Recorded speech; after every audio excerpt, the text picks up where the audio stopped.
So, Happy New Year to you all. It's the start of 2026. It's January the 1st. It's currently 3 minutes past 10 on the 1st of January 2026. So, what's that going to bring, I wonder? Anyway, I thought I'd start the year somewhere interesting. Carries on from Glastonbury tour. This is Avebury Stone Circle, which I think predates Stonehenge. I think. I may be wrong. However, I'm sure you'll put me right. But yeah, certainly a wonderful place. I obviously came here, I used to come here in the 80s and 90s and shooting film here in the 80s and early 90s. And it's just got some great, you can get some great images here. Obviously the stones are impressive as you can see. And it is it's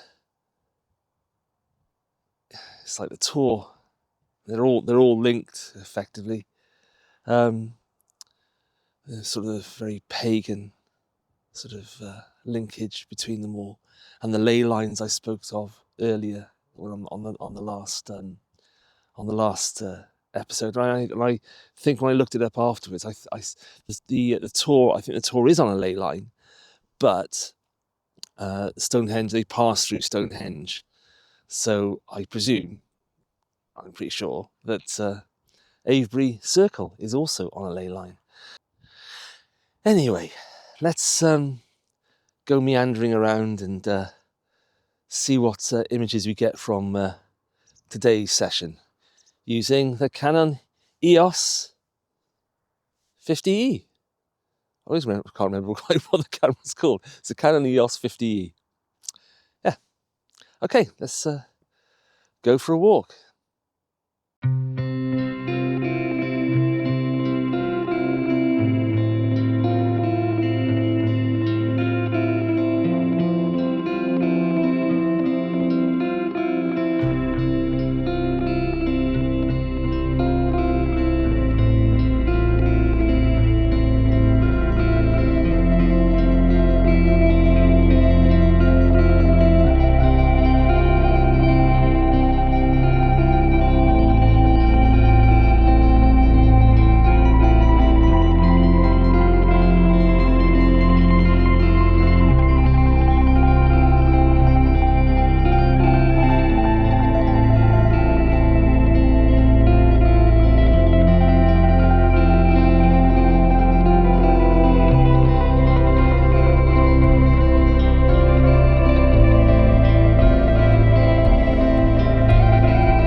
So, definitely needed the long johns on today. Had the actually I used my rucker kit from the motorbike underneath all my stuff because it was a bit chilly.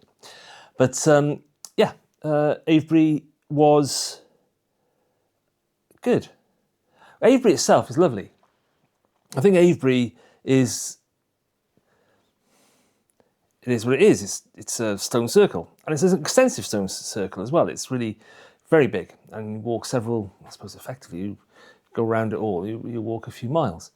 The thing about Avebury, it's a lovely village, there's some beautiful houses in there, there's a beautiful church, as you saw in the slideshow, and it is a great location, and came away with what you saw in the slideshow, and this image, which I think sort of is quite nice. And the Canons, as I've said before, wow, I'm a bit blown away by the Canons. I think ergonomically they're great to use. I've always known Canons are great ergonomically. And yeah, I've always thought, oh, I'd like a Canon. But from my professional practice, all the Sony stuff just works together. The Sony FX6, the A7R5, the A7C2. It's the A7R5 really high resolution, does everything I want for the product photography, and then I can use it with the FX6 and the A7C2 when I'm shooting video. All the color signs the same, everything's the same, white balance throughout them all, and it just makes sense. But from a usability point of view, I'm not a great fan of Sony from that point of view, but the Canons are just a delight. And this Canon, this EOS 50E, which you can see here, in immaculate condition, and this body, I think picked up for, so just obviously not the lens, but the body and the winder for about sort of 40 odd quid, I think it was. And it's immaculate. It's absolutely immaculate condition. And it's got the eye autofocus, which is this, it's got the little logo there. And it's also got a little pop-up flash in here, which is just a nice little feature to have. And it's just wonderful. And I said the calibration, I said previously, I just didn't think it was going to work. I thought, well, how can this possibly work?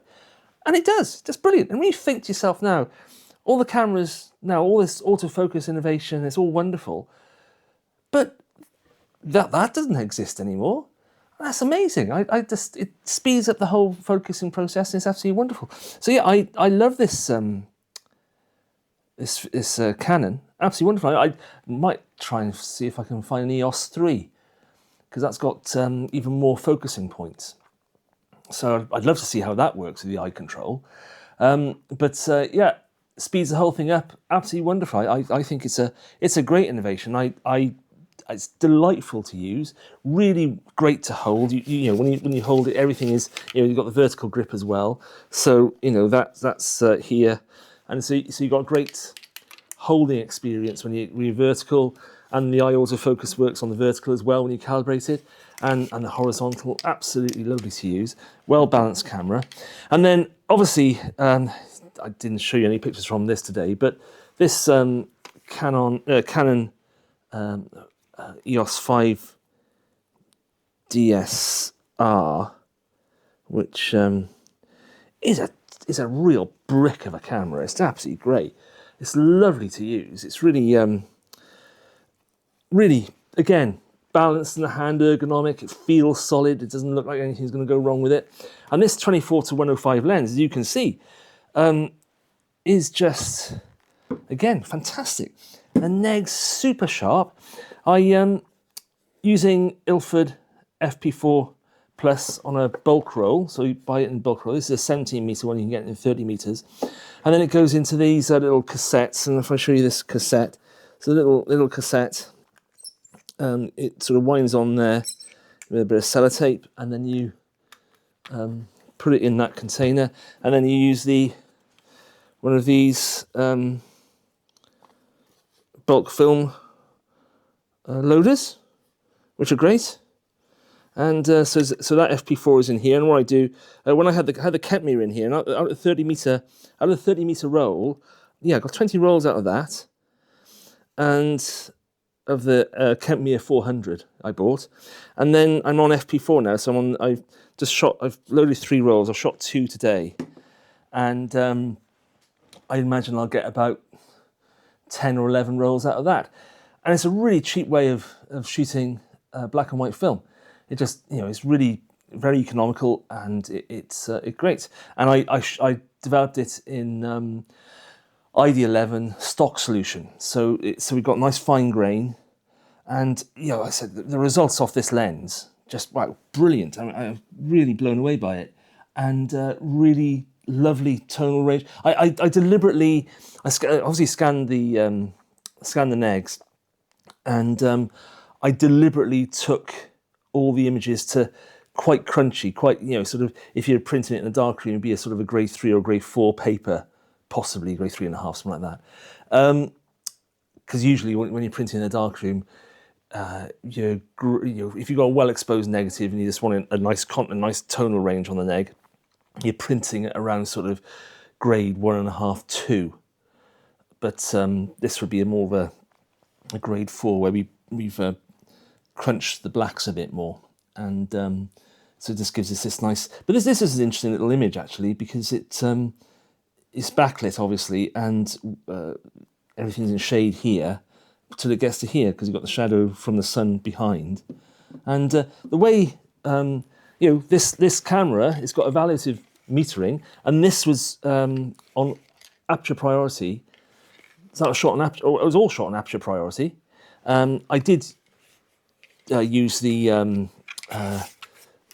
back to adjust the exposure compensation slightly sometimes, but this was actually straight from the camera. This is a straight shot, and it handled it fantastically well. I think the negs looked fantastic. The negs looked really great. So yeah, Avebury was an interesting adventure today. I really enjoyed it. I think what we'll do at some point, I might do a little comparison if anybody's interested between the A7R5 and this 5DS EOS 50E SR, because this is the R version, which has got the aliasing filter cancellation in it, which is a bit sharper than the DS. He did two models, and I think that'd be an interesting little comparison. But again, this is a great thing to use with the optical viewfinder. In this, it's interesting going back to the optical viewfinder after I've been using the Sony A7R5 and the viewfinder, LCD viewfinder, which is fantastic, obviously, because what you see through the lens or on the back of the camera is what you're going to get, which is not the case with this. But again, the colours are great, the exposures are perfect on it, and it really is an absolute joy to use. And also the lens has got the 24-105 has got image stabilization, which works on both cameras. So you've got image stabilization on the film as well, so you can get to longer exposures and get smaller apertures. So you can, which is a very useful thing to do. But I'm really enjoying using the Canon. It's great fun. I'm very surprised at how much I have enjoyed them, and as I said, you can't go. The value for money out of this is just astonishing, and to get these results with something, it's this 24-105 lens. I suppose you can pick up from Camera Center, Wex, or wherever for about I suppose they're around the £300 mark, plus or minus, depending on the condition. And then, which is effectively all the lens you really need if you're on a budget. They do a 16-35, which is a similar sort of price as well. And then picking up the bodies so cheaply. The EOS 3 I think is more expensive because they're a bit more of a desirable camera, but this is a fantastic thing.